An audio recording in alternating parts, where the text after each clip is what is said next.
Good afternoon, Eagles Nation. Look at this. Carson Wentz facing the Philadelphia Eagles again. Just saying that out loud feels surreal. It's been years since the city of Philadelphia watched him walk off the field as the franchise's future. And yet here we are, days away from watching him line up across from the team that drafted him, the team that once believed he was the answer. This Sunday's matchup against the Minnesota Vikings isn't just another midseason game. It feels like a story that's been waiting for its next chapter. A must-win for the Eagles, yes, but also a test of pride and identity for both sides. Minnesota's head coach Kevin O'Connell, one of the more respected offensive minds in football, has kept his quarterback plans close to the vest all week. But as of now, the signs point toward Wentz getting the start against his former team. After dealing with a left shoulder injury that's lingered since before the bye week, he practiced fully, signaling he's ready to go. J.J. McCarthy, the young backup dealing with an ankle sprain, was limited, which only reinforces that Wentz is expected to take the field. And what a storyline that is. Carson Wentz, back in action against the Eagles, the very franchise where his roller coaster story began. Drafted second overall in 2016 behind Jared Goff, Wentz's rise was electric. Under Doug Peterson, his second season was something special. MVP-level football. He made throws that looked impossible, extended plays with his legs, turned broken moments into highlight reels,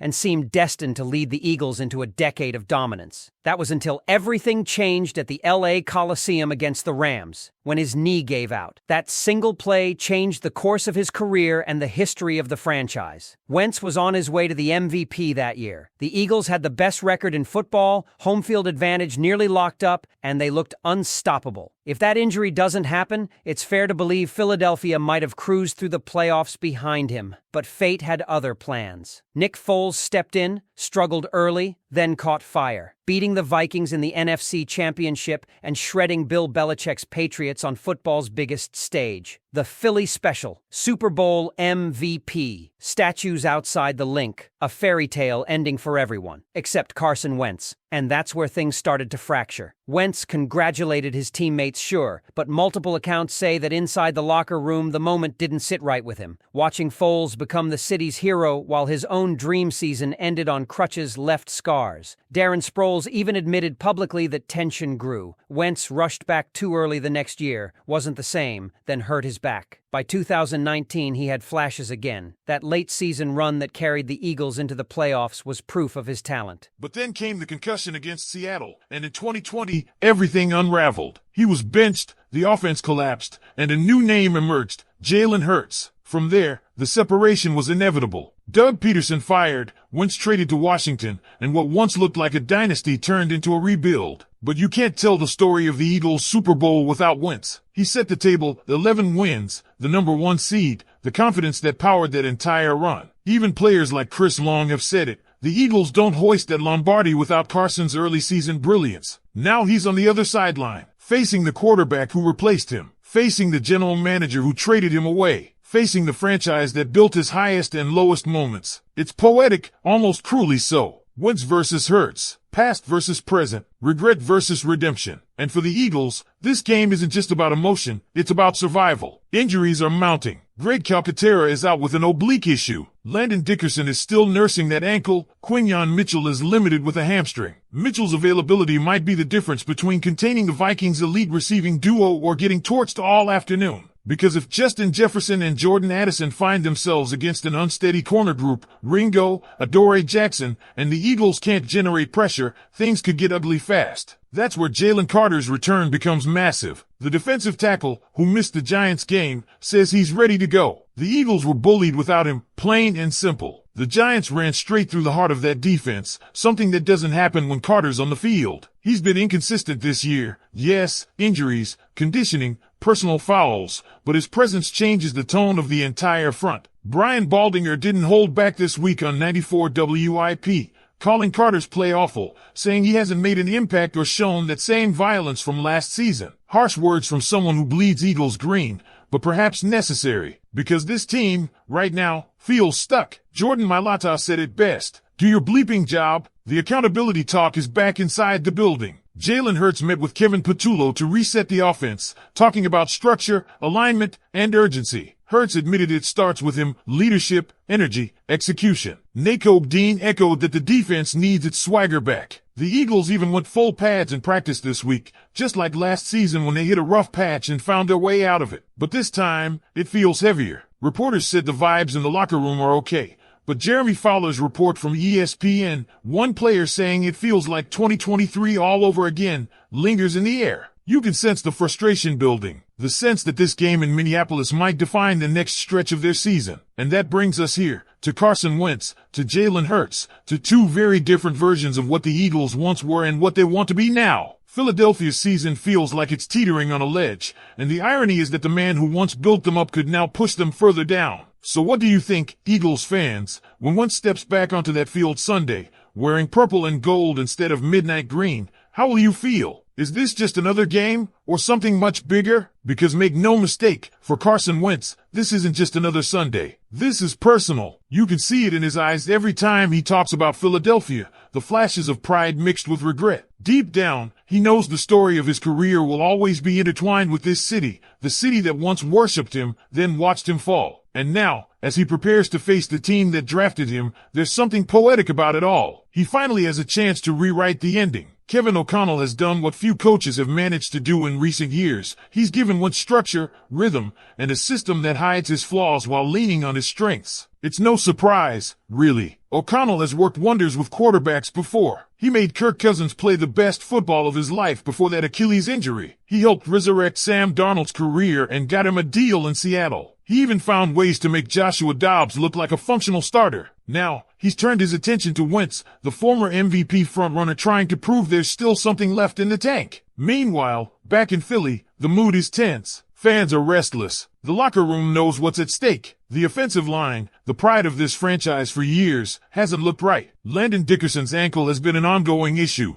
and the interior protection hasn't been the same. Without consistent blocking, Jalen Hurts has looked uncomfortable, even hesitant. The deep shots haven't been there, and the run game has been inconsistent. The Eagles need to find that rhythm again, that balance that once made them unstoppable. But for that to happen, the accountability talk can't just be talk. My Latas do your job statement hit home for a reason. This team used to pride itself on discipline, effort, and execution. Somewhere along the line, that edge faded. Maybe it's fatigue, maybe it's overconfidence, or maybe it's just that every season after a Super Bowl run tests your identity. But right now, that identity is being questioned. Defensively, there's equal pressure. Vic Fangio's system was supposed to elevate this group, a veteran coordinator with years of success designing disguised coverages and forcing mistakes. Yet, inconsistency has been the story. If Quinyon Mitchell isn't healthy enough to play at full speed, that secondary is in trouble. Justin Jefferson doesn't need much room to make defenses pay, and Jordan Addison has quickly developed into one of the league's sharpest route runners. If the front seven can't get home, it's going to be a long day for Fangio's group. That's why Jalen Carter's return means everything. When he's right, he changes games. He collapses pockets, forces errant throws, and sets the tone for everyone around him. But this week, there's more at stake than just performance. His maturity is under the microscope. The spitting incident with Dak Prescott, the conditioning questions, the personal fouls, they all feed into a growing concern about whether the Eagles can trust him long-term. He's extension eligible after this season,